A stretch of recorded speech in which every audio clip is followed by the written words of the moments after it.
తల్లి భారతి ఒడిలో హాయిగా ఆనందంగా ఉన్నటువంటి హిందూ బంధువులందరికీ నమస్కరిస్తూ, ముందుగా వేదిక పైన ఉన్నటువంటి ఈనాటి స్వామీజీ పాదపద్మాలకు నమస్కారం.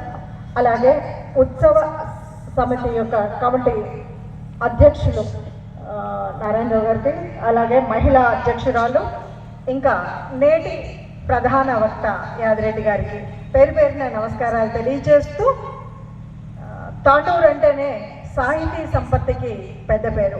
అలాంటి జ్ఞానం కలిగిన విజ్ఞులైనటువంటి హిందూ బంధువులందరికీ పేరు పేరున నమస్కారం. ఇక చిన్నారులు, రేపటి భావి పౌరులు అందరికీ ఆశీర్వచనాలు. ఈరోజు మనం తాండూరులో 7వ సమ్మేళనం చేసుకుంటున్నాం. దేశంలో ఇప్పటికే కొన్ని వేల సమ్మేళనాలు అయ్యాయి గత మాసం నుండి. మనం ఎందుకు చేసుకుంటున్నాము అన్నది అందరు ఇప్పటికి చెప్పారు కాబట్టి మనందరికీ కొంత అవగాహన ఉన్నా, ఆర్ఎస్ఎస్ యొక్క శతాబ్ది ఉత్సవాలు, ఇది సంఘం గురించి మనం ప్రధాన వక్త చెప్తారు. అయితే అప్పుడప్పుడు ఒక ఆదర్శ పురుషుడు, ఒక యుగ పురుషుడు జన్మిస్తూ ఉంటాడు ఈ భారత భూమిలో. ఎందుకంటే ఇది పుణ్యభూమి, ధన్యభూమి కాబట్టి. ఎలాగైతే ఋషులు ఎంచుకున్నారో అలాగే ఒక మార్గదర్శకులు కూడా ఈ భూమిని ఎంచుకుంటారు. అలాగే డాక్టర్ జి హెగ్డే వారు మరి ఈ భూమిలో జన్మించడమే కాదు, ఇక్కడ ఉన్నటువంటి హిందువులందరికీ రేపటి కాలానికి కావలసినటువంటి చొక్కానిలాగా ఒక దారి చూపే దార్శనికుడిగా తన యోజనని ఎలా ఈ హిందువులందరినీ సంఘటితం చేయాలి అనేటువంటి ఒక యోజనతో తాను ఆనాడు ఏర్పాటు చేసినటువంటి సంఘానికి 100 సంవత్సరాలు.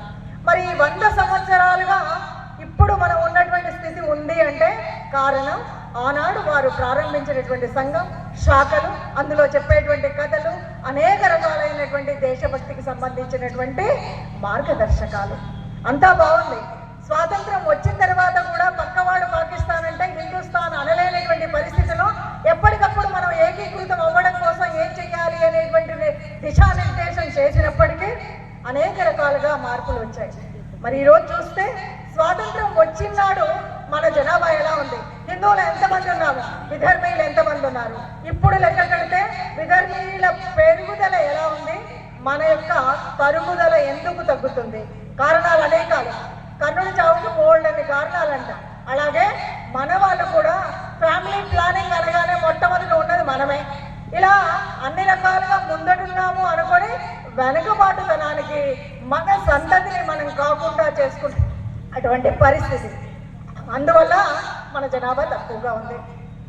ఇలా ఉన్నప్పుడు రేపటి కాలంలో ఈ హిందువులుగా ఉంటారా?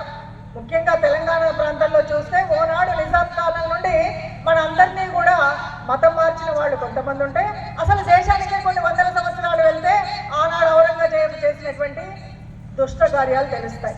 ఆ రోజు జిజియా ట్యాక్స్ అని జుట్టుకు బొట్టుకు పన్ను వేసినప్పుడే సగం మంది మారిపోయారు.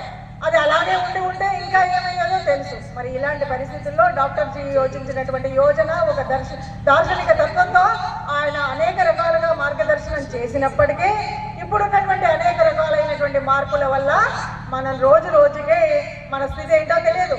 అందరం హిందువులమే, మనందరికీ మన చిన్న వచ్చే శ్రీరామ రక్ష, ఈ శ్రీరామ రక్ష అనుకుంటూ మనం మన ఇంట్లోనే వచ్చి ఉంటున్నాం.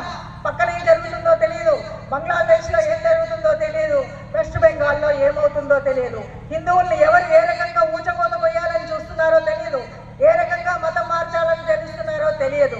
ఇలాంటి పరిస్థితుల్లో అసలు ఎందుకు మనకి దుస్థితి వచ్చింది అని కనుక యోజన చేస్తే, ఈ 100 సంవత్సరాలు వారు అనుకున్నటువంటి యోజన ప్రకారంగా ఉంటే తరువాతి కాలం కూడా అలా ఉండాలంటే ఏం చేయాలి అనేటువంటి 100 సంవత్సరాల శతాబ్ది ఉత్సవంగా వాళ్ళు చేసినటువంటి యోజన మేధోమదనం ఏంటంటే, మనకు తెలిసి కానీ తెలియక కానీ అక్కడక్కడ ఏవైనా తప్పులు చేసి ఉంటాం, లేదా తప్పిదాలు జరుగుంటాయి.